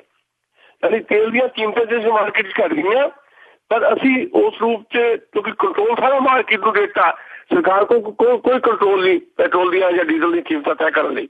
ਸੋ ਮਾਰਕੀਟ ਆਪਣੇ ਐਂਗਲ ਤੋਂ ਦੇਖ ਰਹੀ, ਮਾਰਕੀਟ ਲੋਕਾਂ ਦਾ ਲਹੂ ਇਸ ਢੰਗ ਨਾਲ ਚੂਸ ਰਹੀ ਹੈ। ਓਵਰਆਲ ਤੇਲ ਦੀ ਪੋਲੀਟਿਕਸ ਜਿਹੜੀ ਹੈ ਉਹਦੇ ਪਿੱਛੇ ਜਿਹੜਾ ਆ, ਜਿੱਥੇ ਬਾਕੀ ਮੁਲਕਾਂ ਦੀ ਪੋਲੀਟਿਕਸ ਹੈ ਉੱਥੇ ਇਸਲਾਮਿਕ ਸਟੇਟ ਜਿਹੜਾ ਉਹਦਾ ਕਬਜ਼ਾ ਤੇਲ ਖੂਹਾਂ ਤੇ ਭਾਰਤ ਦੀਆਂ ਜਿਹੜੀਆਂ ਤੇਲ ਕੰਪਨੀਆਂ ਉਹ ਲੋਕਾਂ ਨੂੰ ਉਹਦੇ 'ਚ ਰੱਖ ਕੇ ਧੋਖਾ ਕਰ ਰਹੀਆਂ। ਜੀ ਜੀ ਤੇ ਅਗਲੀ ਜਿਹੜੀ ਆਪਾਂ ਗੱਲ ਕਰਦੇ ਹਾਂ, ਅੱਜ ਸੁਪਰੀਮ ਕੋਰਟ ਨੇ ਇਹ ਆਖਿਆ ਆ ਵੀ ਜਿਹੜੇ ਦੁੱਧ ਦੇ ਵਿੱਚ ਮਿਲਾਵਟ ਕਰਦੇ ਆ ਉਹਨਾਂ ਨੂੰ ਉਮਰ ਕੈਦ ਹੋਣੀ ਚਾਹੀਦੀ ਆ। ਦੇਖੋ, ਜਿਹੜਾ ਫੈਸਟੀਵਲ ਸੀਜ਼ਨ ਹੈ ਇਹਦੇ 'ਚ ਬਹੁਤ ਵੱਡੇ ਪੱਧਰ ਦੇ ਉੱਤੇ ਤੁਸੀਂ ਮਿਲਾਵਟ ਦੀਆਂ ਖਬਰਾਂ ਸੁਣਦੇ ਹੋ। ਦੁੱਧ ਤਾਂ ਕੀ, ਕੋਈ ਵੀ ਨਿਆਮਤ ਜਿਹੜੀ ਹੈ ਇੱਥੇ ਉਹ ਸ਼ੁੱਧ ਨਹੀਂ ਹੈ। ਹੁਣ ਹਰ ਚੀਜ਼ ਜਿਹੜੀ ਹੈ ਉਹ ਮਿਲਾਵਟੀ ਹੈ। ਸੁਪਰੀਮ ਕੋਰਟ, ਭਾਰਤ ਦੀ ਸੁਪਰੀਮ ਕੋਰਟ ਨੇ ਬਹੁਤ ਅਹਿਮ ਮੌਕਿਆਂ ਦੇ ਉੱਤੇ ਬੜੇ ਅਹਿਮ ਫੈਸਲੇ ਸੁਣਾਏ ਆ। ਇਹ ਫੈਸਲਾ ਵੀ ਬਹੁਤ ਚੰਗਾ ਫੈਸਲਾ ਹੈ, ਪਰ ਮਸਲਾ ਇਹ ਹੈ ਕਿ ਇੰਪਲੀਮੇਸ਼ਨ ਦਾ ਰੌਲਾ ਹੈ ਵੀ ਇਹ ਅਮਲੀ ਰੂਪ ਦੇ ਵਿੱਚ ਲਾਗੂ ਸਾਰੀਆਂ ਚੀਜ਼ਾਂ ਕਿੱਦਾਂ ਹੋਣ। 100 ਕੋਸ਼ਿਸ਼ ਕਰ ਲਓ। ਸੱਚ ਭਾਰਤ ਮੁਹਿੰਮ ਸ਼ੁਰੂ ਕੀਤੀ ਹੈ, ਮੋਦੀ ਸਾਹਿਬ ਨੇ ਅਖਬਾਰਾਂ 'ਚ ਮੀਡੀਆ 'ਚ ਫੋਟੋਆਂ ਤੇ ਛਪ ਗਈਆਂ, ਪਰ ਉਹ ਮੁਹਿੰਮ ਜਿਹੜੀ ਹੈ ਠੋਸ ਹੋ ਕੇ ਰਹਿ ਗਈ ਹੈ। ਜਿੰਨੀ ਦੇਰ ਤੱਕ ਤੁਹਾਡੀ ਮਾਨਸਿਕਤਾ ਸ਼ੁੱਧ ਨਹੀਂ ਹੁੰਦੀ, ਤੁਹਾਡੀ ਮਾਨਸਿਕਤਾ ਦੇ ਵਿੱਚ ਇਹ ਗੱਲ ਨਹੀਂ ਬੈਠ ਜਾਂਦੀ ਕਿ ਅਸੀਂ ਆਪਣੇ ਮੁਲਕ ਨੂੰ ਸਾਫ਼ ਸੁਥਰਾ ਰੱਖਣਾ ਤੇ ਨਰਿੰਦਰ ਮੋਦੀ ਭਾਵੇਂ ਰੋਜ਼ ਝਾੜੂ ਫੜ ਕੇ ਲੱਗੇ ਰਹਿਣ, ਭਾਰਤ ਸਾਫ਼ ਸੁਥਰਾ ਨਹੀਂ ਹੋ ਸਕਦਾ। ਉਹਨਾਂ ਦੀ ਆਪਣੀ ਰਾਜਨੀਤੀ ਹੈ ਜਿਹਦੇ ਕਰਕੇ ਇਸ ਤਰ੍ਹਾਂ ਦੀਆਂ ਗੱਲਾਂ ਕਰਦੇ ਆ। ਹੁਣ ਜਿੰਨੀ ਦੇਰ ਤੱਕ ਤੁਹਾਡੀ ਮਾਨਸਿਕਤਾ ਜਿਹੜੀ ਹੈ, ਸਾਡੀ ਸਾਰਿਆਂ ਦੀ ਓਵਰਆਲ ਅਸੀਂ ਜਿਹੜੀ ਗੱਲ ਕਰ ਰਹੇ ਹਾਂ, ਮਾਨਸਿਕਤਾ ਦੇ ਵਿੱਚੋਂ ਕਰਪਸ਼ਨ ਨਹੀਂ ਜਾਏਗੀ, ਮਿਲਾਵਟ ਨਹੀਂ ਜਾਏਗੀ, ਤਾਂ ਸੁਪਰੀਮ ਕੋਰਟ ਦੇ ਫੈਸਲੇ ਵੀ ਜਿਹੜੇ ਆ ਮਿਲਾਵਟ ਨੂੰ ਖਤਮ ਨਹੀਂ ਕਰਨਗੇ। ਸਾਡੇ ਖੂਨ ਦੇ ਵਿੱਚ ਮਿਲਾਵਟ ਤੇ ਸਾਡੇ ਖੂਨ ਦੇ ਵਿੱਚ ਕਰਪਸ਼ਨ ਜਿਹੜੀ ਰੱਜ ਚੁੱਕੀ ਹੈ, ਇਹਦੇ ਲਈ ਜ਼ਿੰਮੇਵਾਰ ਪੋਲੀਟੀਕਲ ਕਰਪਸ਼ਨ ਹੈ। ਸੋ ਸੁਪਰੀਮ ਕੋਰਟ ਦਾ ਫੈਸਲਾ ਚੰਗਾ, ਪਰ ਇਹ ਇੰਪਲੀਮੈਂਟ ਹੋਏਗਾ ਇਸ ਗੱਲ ਦੀ ਉਮੀਦ ਜਿਹੜੀ ਆ ਬਹੁਤ ਘੱਟ ਹੈ। ਜੀ ਤੇ ਅਗਲੀ ਜਿਹੜੀ ਆਪਾਂ ਗੱਲ ਕਰਦੇ ਹਾਂ, ਜੋ ਕਿ ਸਾਡੇ ਅੱਜ ਦੇ ਪ੍ਰੋਗਰਾਮ ਦੀ ਅਖੀਰਲੀ ਗੱਲ ਹੋਵੇਗੀ, ਛੱਤੀਸਗੜ੍ਹ ਦੇ ਵਿੱਚ ਜਿਹੜੀ ਨਸਬੰਦੀ ਜਿਹੜੀ ਕਰ ਰਹੇ ਸੀ ਉਹਨਾਂ ਦੇ ਵਿੱਚ 11 ਔਰਤਾਂ ਦੀ ਜਿਹੜੀ ਮੌਤ ਹੋ ਗਈ ਆ, 4 ਡਾਕਟਰ ਤਾਂ ਮੁਅੱਤਲ ਕੀਤੇ ਆ। ਇਹ ਕੀ ਹੈਗਾ ਜੀ ਪੂਰੀ ਇਸ ਖਬਰ ਦੇ ਪਿੱਛੇ? ਦੇਖੋ, ਇਹ ਤੋਂ ਪਤਾ ਲੱਗਦਾ ਉਹ ਜਿਹੜੇ ਡਾਕਟਰ ਨੂੰ ਸਸਪੈਂਡ ਕੀਤਾ ਗਿਆ, ਜਿੱਦਾਂ ਤੁਸੀਂ ਦੱਸਿਆ 3 ਡਾਕਟਰ, ਇੱਕ ਡਾਕਟਰ ਜਿਹੜਾ ਆ ਉਹਨੂੰ ਸਨਮਾਨਿਤ ਵੀ ਕੀਤਾ ਗਿਆ ਸੀ 50,000 ਦੇ ਕਰੀਬ ਨਸਬੰਦੀਆਂ ਕਰਨ ਲਈ। ਜੀ ਜੀ। ਉਹ ਇੱਕੋ ਦਿਨ 3-4 ਘੰਟਿਆਂ 'ਚ 83 ਔਰਤਾਂ ਦੀ ਨਸਬੰਦੀ ਕਰ ਦਿੱਤੀ ਗਈ। ਫਿਰ ਉਹਨਾਂ ਨੂੰ ਬਿਲਕੁਲ ਵੀ ਹਸਪੀਟਲ 'ਚ ਰੱਖਿਆ ਗਿਆ, ਨਾਲ ਦੇ ਘਰਾਂ 'ਚ ਭੇਜ ਦਿੱਤਾ ਗਿਆ। ਘਰੇ ਜਾ ਕੇ ਉਹਨਾਂ ਨੂੰ ਵੋਮਟਿੰਗ ਸ਼ੁਰੂ ਹੋਈਆਂ, ਫਿਰ 2 ਔਰਤਾਂ ਦੀ ਮੌਤ ਹੋਈ, ਫਿਰ 2 ਦੀ ਹੋਰ ਹੋਈ, ਫਿਰ 8 ਦੀ ਹੋ ਗਈ, ਹੁਣ 11 ਦੀ ਖਬਰ ਆ ਗਈ, 49 ਮਰਨ ਵਾਲੀਆਂ ਪਈਆਂ। ਇਹ ਤੋਂ ਪਤਾ ਲੱਗਦਾ ਹੈ ਕਿ ਸਾਡਾ ਹੈਲਥ ਸਿਸਟਮ ਕਿੰਨੀ ਬੁਰੀ ਤਰ੍ਹਾਂ ਬਿਮਾਰ ਹੋ ਚੁੱਕਾ ਹੈ। ਜਿਸ ਦੇਸ਼ ਦਾ ਸਿਹਤ ਮਹਿਕਮਾ ਹੀ ਬਿਮਾਰ ਹੋਵੇ, ਉਸ ਦੇਸ਼ ਦੇ ਵਿੱਚ ਇਹ ਕੁਝ ਵਾਪਰਨਾ ਹੁੰਦਾ ਹੈ। ਅੱਗੇ ਵੀ ਇਸੇ ਛੱਤੀਸਗੜ੍ਹ ਦੇ ਵਿੱਚ ਅੱਖਾਂ ਦੇ ਆਪਰੇਸ਼ਨ ਕੀਤੇ ਤੇ 300 ਅੱਖਾਂ ਦੇ ਆਪਰੇਸ਼ਨ ਹੋਏ, 50 ਲੋਕ ਅੰਨੇ ਕਰ ਦਿੱਤੇ ਗਏ ਅੱਖਾਂ ਦੇ ਆਪਰੇਸ਼ਨ ਦੇ ਨਾਂ ਤੇ। ਜੀ। ਸੋ ਸਾਡਾ ਜਿਹੜਾ ਹੈਲਥ ਸਿਸਟਮ ਹੈ ਉਹ ਬਹੁਤ ਬੁਰੀ ਤਰ੍ਹਾਂ ਜਿਸ ਕਰਪਸ਼ਨ ਦਾ ਅਸੀਂ ਜ਼ਿਕਰ ਕੀਤਾ ਉਹਦਾ ਸ਼ਿਕਾਰ ਹੋ ਚੁੱਕਾ ਹੈ। ਕਿਸੇ ਕਿਸਮ ਦਾ ਸਹੀ ਜਿਹੜਾ ਪ੍ਰਣਾਲੀ ਜਿਹੜੀ ਹੈ, ਵਿਕਸਿਤ ਜਿਹੜੀ ਪ੍ਰਣਾਲੀ ਨਹੀਂ ਯੂਜ਼ ਕੀਤੀ ਜਾਂਦੀ, ਧੱਕਾ ਕੀਤਾ ਜਾਂਦਾ। ਦਵਾਈਆਂ ਜਿਹੜੀਆਂ ਉਹਨਾਂ ਦੀ ਬਲੈਕ ਮਾਰਕੀਟਿੰਗ ਹੈ, ਉਹਨਾਂ ਵਿੱਚ ਵੀ ਦਵਾਈਆਂ ਦੇ ਵਿੱਚ ਵੀ ਜਿਹੜੀ ਹੈ ਬਹੁਤ ਵੱਡੇ ਪੱਧਰ ਤੇ ਮਿਲਾਵਟ ਹੈ। ਸੋ ਇਹ ਸਾਰੀਆਂ ਚੀਜ਼ਾਂ ਜਿਹੜੀਆਂ ਹੈ ਜਿਨ੍ਹਾਂ ਨੇ ਇਹ ਮੌਤ ਦਾ ਤਾਂਡਵ ਰਚਿਆ, ਤੇ ਛੱਤੀਸਗੜ੍ਹ ਦੀ ਹੁਕੂਮਤ ਰਮਨ ਕੁਮਾਰ ਚੀਫ ਮਿਨਿਸਟਰ ਨੇ ਉਹ ਭਾਵੇਂ ਹੁਣ ਜਾਂਚ ਦੇ ਆਦੇਸ਼ ਦੇਣ, ਜੋ ਮਰਜ਼ੀ ਕਰਨ, ਜਾਂਚ ਕਮੇਟੀਆਂ ਬਣਦੀਆਂ, ਮੁਆਵਜ਼ੇ ਮਿਲਣਗੇ, ਪਰ ਜਿਹੜਾ ਲੋਕਾਂ ਦੀ ਜ਼ਿੰਦਗੀ ਚੱਲ ਗਈ ਉਹ ਮੁੜ ਕੇ ਨਹੀਂ ਆਉਣਗੇ। ਪਰਿਵਾਰ ਤਬਾਹ ਹੋ ਗਏ ਆ। ਸਾਡੇ ਹੈਲਥ ਸਿਸਟਮ ਨੂੰ ਆਰਗੇਨਾਈਜ਼ ਕਰਕੇ ਸਹੀ ਤਰੀਕੇ ਦੇ ਨਾਲ ਸਿਹਤਮੰਦ ਬਣਾਉਣ ਦੀ ਜਿਹੜੀ ਜ਼ਰੂਰਤ ਹੈ ਭਾਰਤ ਦੇ ਵਿੱਚ। ਇਸ ਗੱਲ ਦੀ ਫਿਕਰ ਜੇ ਸਰਕਾਰ ਨੂੰ ਹੋਏਗੀ ਤਾਂ ਹੀ ਗੱਲ ਬਣੇਗੀ, ਪਰ ਸਰਕਾਰ ਦੀਆਂ ਤਰਜੀਹਾਂ ਜਾਂ ਉਹਨਾਂ ਦੇ ਏਜੰਡੇ ਕੁਝ ਹੋਰ ਨੇ। ਉਹਨਾਂ ਦੀ ਤਰਜੀਹ ਦੇ ਉੱਤੇ ਨਾ ਐਜੂਕੇਸ਼ਨ ਹੈ ਨਾ ਹੈਲਥ ਹੈ, ਜਿਹੜਾ ਕਿਸੇ ਵੀ ਸੁਸਾਇਟੀ ਦੀ ਰੀੜ ਦੀ ਹੱਡੀ ਹੋਇਆ ਕਰਦਾ। ਜੀ ਤੇ ਬਹੁਤ ਬਹੁਤ ਤੁਹਾਡਾ ਧੰਨਵਾਦ ਕਰਦੇ ਹਾਂ ਸੁਸ਼ੀਲ ਦੋਸਾਂਝ ਜੀ, ਤੁਸੀਂ ਸਾਡੇ ਨਾਲ ਜੁੜੇ, ਆ ਕੇ ਜਿਹੜੀ ਗੱਲਬਾਤ ਕੀਤੀ ਤੇ ਖਬਰਾਂ ਦੇ ਪਿੱਛੇ ਕੀ ਹੈਗਾ ਆ ਉਸ ਦੇ ਬਾਰੇ ਸਾਨੂੰ ਤੁਸੀਂ ਦੱਸਿਆ। ਅਗਲੀ ਵਾਰ ਤੱਕ ਲਈ ਤੁਹਾਡਾ ਬਹੁਤ ਬਹੁਤ ਧੰਨਵਾਦ ਤੇ ਸਤਿ ਸ਼੍ਰੀ ਅਕਾਲ। ਸ਼ੁਕਰੀਆ, ਮਿਹਰਬਾਨੀ। ਸੋ ਦੋਸਤੋ, ਹੁਣ ਅਸੀਂ ਆਪਾਂ ਇਹ ਪ੍ਰੋਗਰਾਮ ਖਬਰ ਤੇ ਨਜ਼ਰ, ਅੱਜ ਦਾ ਪ੍ਰੋਗਰਾਮ ਇੱਥੇ ਹੀ ਸਮਾਪਤ ਹੈ। ਅਗਲੇ ਬੁਲੇਟਿਨ ਤੱਕ ਲਈ ਮੈਨੂੰ ਵੀ ਇਜਾਜ਼ਤ ਦਿਓ। ਮੇਰੇ ਵੱਲੋਂ ਆਪ ਜੀ ਨੂੰ ਬਹੁਤ ਹੀ ਪਿਆਰ ਸਤਿਕਾਰ ਸਹਿਤ ਦੋਨੋਂ ਹੱਥ ਜੋੜ ਕੇ ਨਿੱਘੀ ਜਿਹੀ ਸਤਿ ਸ਼੍ਰੀ ਅਕਾਲ। ਜਿਉਂਦੇ ਵਾਸਤੇ ਰਹੋ, ਹੱਸਦੇ ਖੇਲਦੇ ਰਹੋ ਤੇ ਸੁਣਦੇ ਰਹੋ Punjabi radio USA।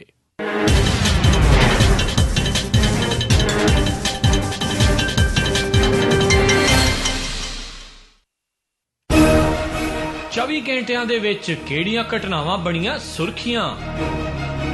Punjab, Bharat, Pakistan, America ਅਤੇ ਵਿਸ਼ਵ ਭਰ ਦੀਆਂ ਖਬਰਾਂ। ਕਿਹੜੇ ਸਿਆਸਤਦਾਨ ਨੇ ਕੀ ਕਿਹਾ? ਕੀ ਕਰ ਰਹੀ ਹੈ ਸਰਕਾਰ? ਕੀ ਵਿਰੋਧੀ ਧਿਰ ਆਪਣਾ ਰੋਲ ਨਿਭਾ ਰਹੀ ਹੈ? ਟੈਕਸੀ ਟਰੱਕ ਇੰਡਸਟਰੀ ਦੀਆਂ ਖਬਰਾਂ ਤੇ ਰਹੇਗੀ ਸਾਡੀ ਅੱਖ। ਮੌਸਮ ਦੀ ਜਾਣਕਾਰੀ, ਸਟਾਕ ਮਾਰਕੀਟ ਦੇ ਵਿੱਚ ਉਤਰਾਵ ਚੜਾਵ, ਡਾਲਰ ਪਾਉਂਡ ਦਾ ਭਾਅ, ਜਾਣਾਂਗੇ ਇਹ ਸਾਰਾ ਕੁਝ। ਇਹ ਸਾਰੀਆਂ ਖਬਰਾਂ ਪੰਜਾਬੀ ਦੇ ਵਿੱਚ ਤੁਹਾਡੇ ਲਈ ਪੇਸ਼ ਕਰਨਗੇ। ਸਤਿ ਸ਼੍ਰੀ ਅਕਾਲ ਦੋਸਤੋ, ਮੈਂ ਹਾਂ ਬਲਤੇਜ ਪੰਨੂ ਪੰਜਾਬ ਤੋਂ। ਪੈਰਿਸੋਟੋ, ਮੈਂ ਚੰਡੀਗੜ੍ਹ ਤੋਂ ਸੁਸ਼ੀਲ ਦੋਸਾਂਝ। ਬਿਊਰੋ ਦਫ਼ਤਰ ਸ਼ੁਗਰਾ ਪਾਕਿਸਤਾਨ ਤੋਂ ਮਸੂਦ ਮਲੀ ਬੜਾ ਅਦਬ ਭਰਿਆ ਤਨੀਕਾ ਜਿਹਾ ਸਲਾਮ ਪੇਸ਼ ਕਰਦਾ ਹੈ, ਕਬੂਲ ਕਰੋ। ਸ੍ਰੀ ਮੁਕਤਸਰ ਸਾਹਿਬ ਤੋਂ ਜਸਵਿੰਦਰ ਸਿੰਘ ਬਿੱਟਾ ਵੱਲੋਂ ਪਿਆਰ ਭਰੀ ਨਿੱਘੀ ਸਤਿ ਸ੍ਰੀ ਅਕਾਲ। ਸੈਨੋਜ਼ੇ ਸਟੂਡੀਓ ਤੋਂ ਮੈਂ ਰਾਜਕਰਨਵੀਰ ਸਿੰਘ, ਮੈਂ ਹਰਜੋਤ ਸਿੰਘ ਖਾਲਸਾ ਅਤੇ ਮੈਂ ਗੁਰਸਿਮਰਨ ਸਿੰਘ। ਦਿਨ ਭਰ ਦੇ ਵਿੱਚ ਅੱਡ-ਅੱਡ ਸਮਿਆਂ ਤੇ ਸੁਣਨਾ ਨਾ ਭੁੱਲਿਓ, ਸਿਰਫ ਪੰਜਾਬੀ ਰੇਡੀਓ USA ਤੇ। ਵਧੇਰੇ ਜਾਣਕਾਰੀ ਲਈ ਕਾਲ ਕਰੋ 408 272 5200, 4082725200 ਜਾਂ 408 722 7698, 408722 7698।